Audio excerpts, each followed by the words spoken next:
Ukrainian high command seems to be doubling down on their mistake in Pokrovsk. Not only are they failing to withdraw, but they seem to be fighting to retake the city. Just why is Ukraine choosing Pokrovsk to stand up to the Russian war machine?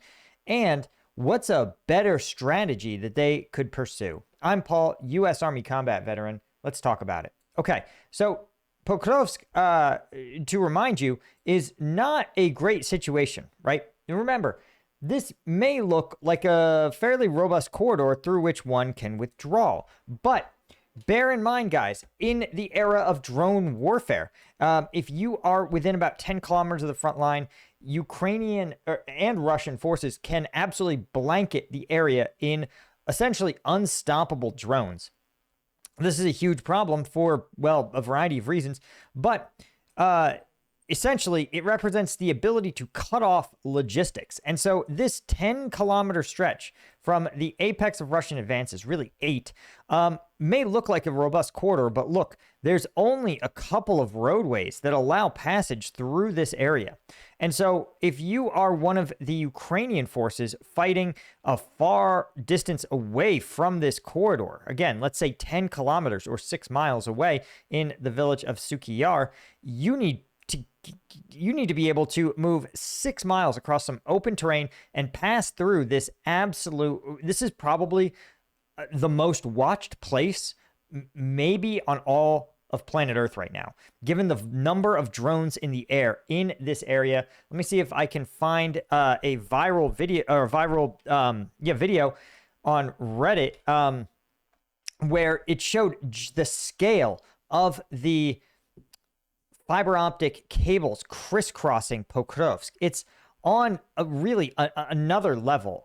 It looks like someone has dropped just a dozen fishnets onto these fields, and that is representative of the scale of the drone operation that's taking place in Pokrovsk. It's like, I mean, here's, for example, a bird that got tangled in fiber optic lines that the Ukrainians rescue. Not exactly. Oh, here it is. Here it is. Here it is. Look at this. Look at this. This is Pokrovsk, by the way. I want you to look. Just look at the glistening. Look at it. Look at how far these cables stretch. These are all fiber optic cables each one representing a drone that has passed over this area on a strike. You're looking at miles and miles and miles, hundreds of drones. I mean, each one of those, right? A trail that led to a strike against a Ukrainian or Russian position. And now the Ukrainians have these drones too, but understand that this is the level of density. I would bet my bottom dollar that it is probably one of these fields here or one of these fields here, just somewhere that really the Russians are trying to stop the Ukrainians from being able to conduct a withdrawal. Because if they can cut off just this area, even if they don't have to cut it off with infantry, they cut it off with drones, they can trap these Ukrainian troops in here, starve them out, simply force them to surrender, run them out of ammunition, or just strike them with drones to eliminate them. And the Ukrainians don't have a ton of people to spare. It's their number one constraint. They have, in many ways, more resources in some ways than Russia, right? Because they can draw on EU support in a way that Russia cannot. But what they don't have is people. And so this is why I find it kind of absurd that the Ukrainian high command is choosing to fight, right? Ukrainian forces continue to stubbornly defend the pocket around Pokrovsk and Mirnohad despite Russian assaults. 2 weeks since Russian soldiers were filmed breaking into the urban center of Pokrovsk, the city has descended into a total gray zone. The concept of territorial control itself is lost in a fog of chaotic movement. A drone pilot has said, quote, "The situation hasn't changed that much in Pokrovsk. It's a mess with a bunch of our soldiers and a bunch of Russians, all of them mixed together," which just makes it so much more dangerous to conduct a withdrawal because those far forward Ukrainian troops, they could be conducting a withdrawal and they could run into more Russian troops. So it's a total maze. It's like fighting in a room in the dark, right? You can shoot your weapon, you can throw a fist, you can throw an elbow, but the hardest part is just discerning who is where and who are your friends and who are not, right? And given the Russians are just willing to lose more people than the Ukrainians, bottom line. So even if the Russians were to institute a policy that said simply, we just exterminate everyone that crosses through out of the cauldron, they would still come out on top, even if they were eliminating 50% Russians, 50% Ukrainians. That's the kind of grisly Russian math that they can do, right? As they point out, in Mirnohad, brigades deployed have continued to hold despite an ever-worsening logistical nightmare, and the threat of encirclement has only increased. So we see, this is actually from just a few hours ago, that Ukraine is reportedly stepping up assaults in Dobropilia, which is a strategy, to be sure. And again, Ukrainian forces, according to Syrskyi, are broadly focused on securing lines and logistics and pushing Russian troops out of urban buildings, which should not really be the focus. I'm hoping that what he is really saying, what he really means, is that we're not going to tell Russians we're withdrawing, because then the Russians will rest on their laurels, right? If I was conducting a withdrawal, for example, again, that would mean that the Russians wouldn't have to worry about assaults. They would know that every Ukrainian position, there's no way Ukrainians are going to come forward of those positions. They're only going to come backward. They're only going to go backwards. And that is actually pretty empowering, because it means that the Russians can push their forces more forward. Now, again, in a messy environment where communication is hard for highly organized units, they could be conducting withdrawal, but simply trying to continue to obscure intelligence on the battlefield. But you can just see, I mean, it's so obvious how chaotic things are. And even this whole notion of grayed out control, I think is kind of a stretch. But this is not, I want to be clear, this is not the place for a last stand. Okay.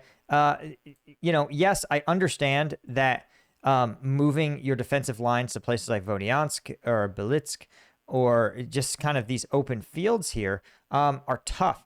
But bear in mind, the dronification of the battlefield has fundamentally changed things. And by the way, if there's nothing worth defending in some of this territory, then you can always just not defend it, right? A Ukrainian command willing to engage in more flexible defense, willing to trade more territory for troops, could simply turn forcing the Russians to cross these large open fields into a meat grinder. In fact, it could be, again, under a different command with a different set of priorities, they could really inflict a lot of Russian casualties by fighting on the back foot, or continuing to fight even more on the back foot. But here's the problem. The problem, again, sits in the political calculus in Kiev. And that's what I want to acknowledge, is that for Zelensky, I think he has a belief, and not an unfounded one, that every square mile of territory lost to Russia is probably not going to get back. And as even President Trump has acknowledged, he said, listen, I just want to freeze the lines. I just want to freeze the lines. And Ukrainians have said, well, of course, but if you freeze the lines, that means that statistically, every mile of territory that they get, that the Russians achieve, is going to be a mile of territory we're never going to get back. And for Zelensky, he's probably instructed his commanders to say, no, do not do this. Do not yield any territory that we don't absolutely have to. And so, again, that is a achievable objective in the short and medium term. But in the long term, the strategy of defeating Russia is actually going to be the political reduction of the will to fight, right? Those are the two cases for victory, essentially. An attrition of the Russian army until they literally can't get more Russians to sign up, or a political change, right? Not unlike the U.S. withdrawal from Afghanistan, where the Taliban held no territory for 19 of those 20 years. But then as the United States pulled out, the rest of the Afghan government simply lost the political will to fight and capitulated wholesale.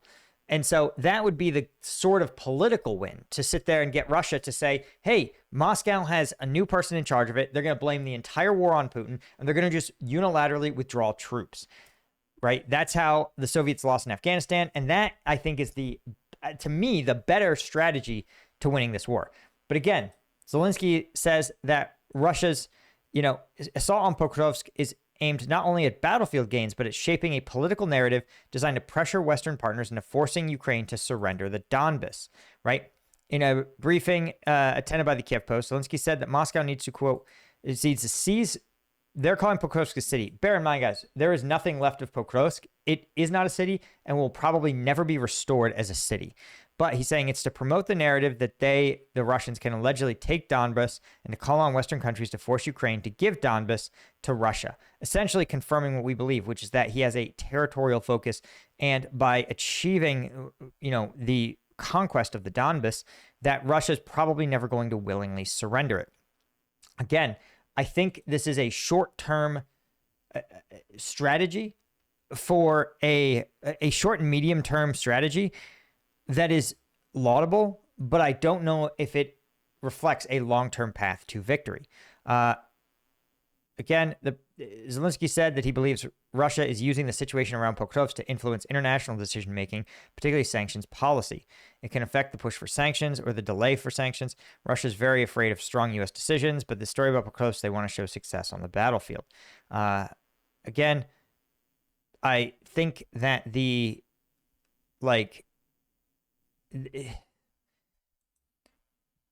this doesn't make that much sense, because if the Ukrainians simply say this isn't a priority, and as we've talked about on this channel, the thing that is so annoying is that when Russians fail, they never get credit for their failures, right? So, for example, Toretsk still haven't taken it. Russians have been fighting there for years, literally at least 2 years. Here, I'll try to find you guys, right? So we'll go, it's November 2025. We'll go November 2023. Right? So there, in November 2023, so 2 years ago, the Russians were 8 kilometers from downtown Toretsk. For context, the Russians are now at 0 kilometers, right? They have taken downtown Toretsk. So there you go, guys. 8 kilometers in 2 years. But no one, right? But because collectively, the Ukrainians haven't said Toretsk is of strategic importance. Toretsk isn't a big city, but neither is Pokrovsk. It's 60,000 people. And the fact that you have these failures, again, is like, it proves how much control is yielded to Putin to shape the narrative. So again, look how the last Russian, the real Russian, what about the Russian effort in Kharkiv? Why don't we acknowledge that as a failure? Right. The Russians opened 2 major fronts here, thought they were going to drive into Kharkiv, put a bunch of pressure on it. They made it 8 kilometers. They have been fighting over Vovchansk for something like 3 years. This city block, not 3 years. They've been fighting for Vovchansk for like 2 years. This city block has been contested the entire time. This is remember the plant from like 8 months ago? The Ukrainian special forces cleared? Like, that's it. No change to these battle lines. And this is, I think, the takeaway here is that when you give Putin the driver's seat narratively, you create that situation. You create this, you force yourself, in Zelensky's case, to have this hand. If he was to publicly say, like the Ukrainian forces told me last year in Toretsk, they said, listen, Toretsk, we're never gonna take back Toretsk. That's not our goal. They said our goal is literally to draw Russians into Toretsk, kill them wholesale, and then force them to send another group in. And we only counterattack and we only push back only enough to continue to draw in Russians. And look, if you follow the brigades that hold Toretsk on social media, you know that sometimes they actually send in sappers. And they'll say, hey, this building is a little too effective for the Russians to use as cover. So we're going to push them out, and then we're going to have our sappers go in, and they're going to destroy this building because it's giving them too much cover. We need to make sure that our drones can always tear them apart. So why did Ukraine not have the sense to do the international media shaping, to do the same thing? To say, listen, the Russians think they're going to take Pokrovsk. And to say, they're going to take Pokrovsk. And we are going to inflict the maximum casualties. And just every day, just roll out the stats. Be like, today, the Russians lost another entire village trying to take Pokrovsk. They lost 1,000 fucking people. So why is this media narrative shaping? Did that not take place? It took place everywhere else. That's how Bakhmut was contextualized. I mean, Bakhmut was different. Bakhmut probably was also recognized now as a narrative failure. But that's kind of the takeaway. It's like Putin just loves shaping things, and the Ukrainians just don't want to shape the operations back. And that's the thing that's frustrating, is that Pokrovsk, calling it a city, it is not. If Pokrovsk were in the United States, it would not be considered a city. It would be considered at most a town, 60,000 people. And today, what's left of it, by the way, is nothing. There's essentially less, I would argue, probably less than 100 civilians living in Pokrovsk. So why? Why have Ukrainian forces, why have Ukrainian soldiers lay down their lives for nothing? Again, Zelensky reported that Russian forces suffered 25,000 personnel losses in October due to drones, the highest monthly toll since the start of the invasion, right? And about 2,000 to 3,000 lack video confirmation but are considered likely. So, again, the fact that a failure to shape the information space is now forcing Ukraine, at least through their lens of decision making, to fight tooth and nail to hold one of the operationally worst situations that you've ever seen on a battlefield in this century. Like, truly. The encirclement of Pokrovsk, the proliferation of drones, this is a terrible fight to pick. This is a terrible stand to make. If you're going to make a stand against the Russians, make a stand from a position of absolute strength where you can absolutely butcher Russians, not inside the middle of a collapsing pocket. Anyway, guys, that's all I had. Become a member at Combat Vet News, or you can also just hit become a member down below, and we can get you a login code to watch the uncensored combat videos that drop twice a week, plus Q&As. Thanks to all our Colonel tier members like Sergei Zinchenko, Thomas Anderson, William Alexenko, Georgiev, AL90, and all of our Lieutenant tier members. Thanks again. I'll see you in the next one. Cheers.